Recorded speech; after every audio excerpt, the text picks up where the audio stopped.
صحیح. اچھا یہاں پہ یہ ہے کہ اسلام کے دائرے میں جو افراد ہیں ان کے لیے تو یہی ہے کیونکہ حکم اسلام پہنچ چکا، لیکن جو ابھی اسلام کے دائرے میں آیا ہی نہیں، کافر ہے، مشرک ہے، جو قرآن پہ ایمان ہی نہیں رکھتا، تو وہ سمعنا و اطعنا والی صورتحال تو اس کے لیے نہیں ہے.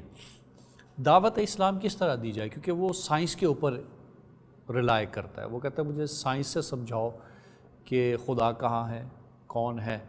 اور یہ جو آپ باتیں کرتے ہیں ٹھیک ہے، قرآن میں ایک مسلمان کے لیے ٹھیک ہے، لیکن ایک غیر مسلم یا جو آپ کہیں گے جس نے ابھی کتاب پر ایمان لایا، وہ کس طرح سے اس پہ ایمان لائے؟ دیکھیے سر، بات یہ ہے کہ آج تو بہت ساری چیزیں منصہ شہود پہ جلوہ گر ہو چکی.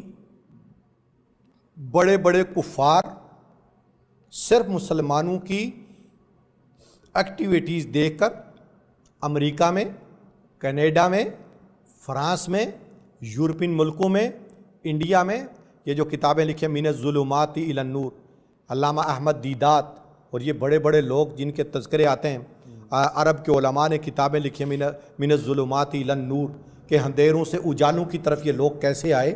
یہ مسلمانوں کی ایکٹیویٹیز دیکھ کر مسلمان ہوئے. صرف ایکٹیویٹیز، سپیچ نہیں، تقریر نہیں. کتنے لوگ قرآن کی تلاوت سن کر مسلمان ہو گئے. اب یہ آج کا جو زمانہ ہے اس میں بہت ساری چیزیں تش تش بام ہو چکی ہے. خدا نظر آتا ہے ہر پل پہ، ہر ترتیب پہ خدا نظر آتا ہے، اس کی قدرت کے شاکار نظر آتا ہے.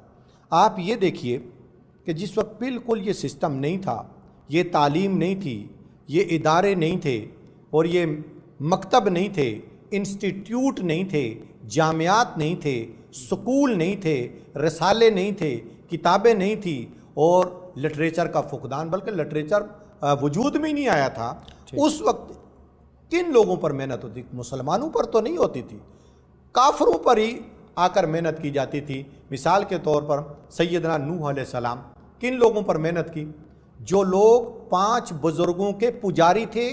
سورۃ نوح 29ویں سپارے میں ذکر ہے، لا تذرن ودا ولا سوا ولا یغوث ویعوق ونسر. بخاری شریف کہتے ہیں صالحین من قوم نوح، یہ نوح علیہ السلام کے نیکوکار لوگوں میں سے تھے. لوگ ان کی پرستش اور بندگی پہ لگے ہوئے تھے. نوح علیہ السلام نے 950 سال اسی بات پر محنت کر دی، لوگو تم اعبد اللہ ما لکم من الہ غیرہ، بندگی پروردگار کی بجا لو، اس کے سوا تمہارا کوئی معبود.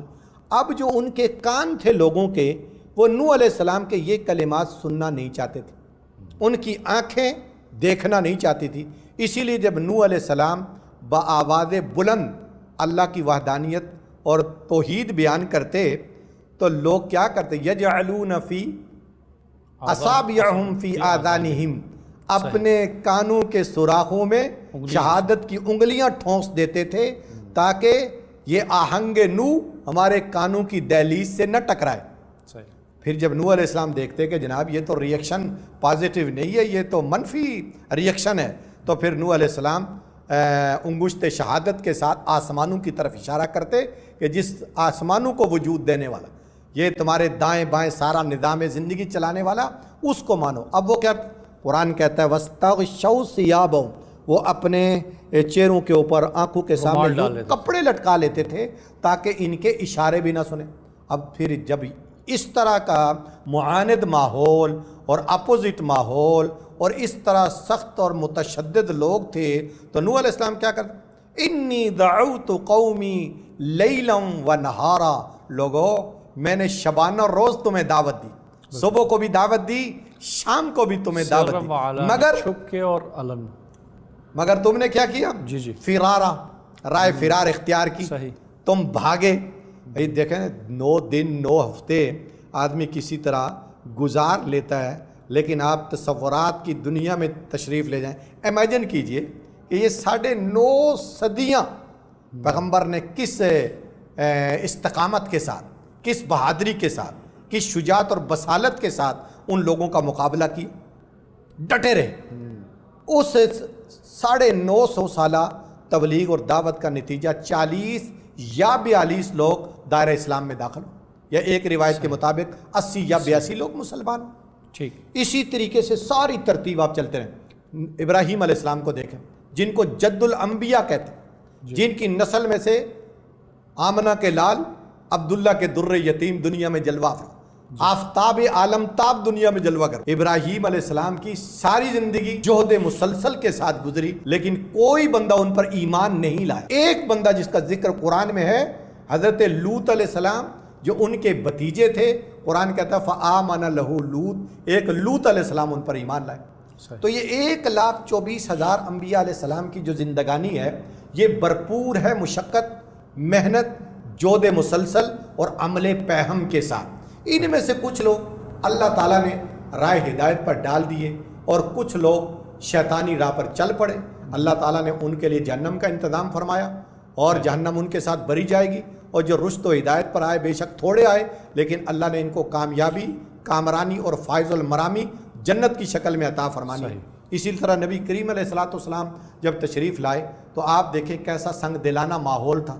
لوگ اللہ کا نام سن کر چیں بجبیں ہوتے تھے اور کہتے تھے جناب کیا ہم 360 معبودوں کو چھوڑ کر ہم ایک پروردگار کی بندگی بجا لیں، اور ان کو جانتے بوجھتے۔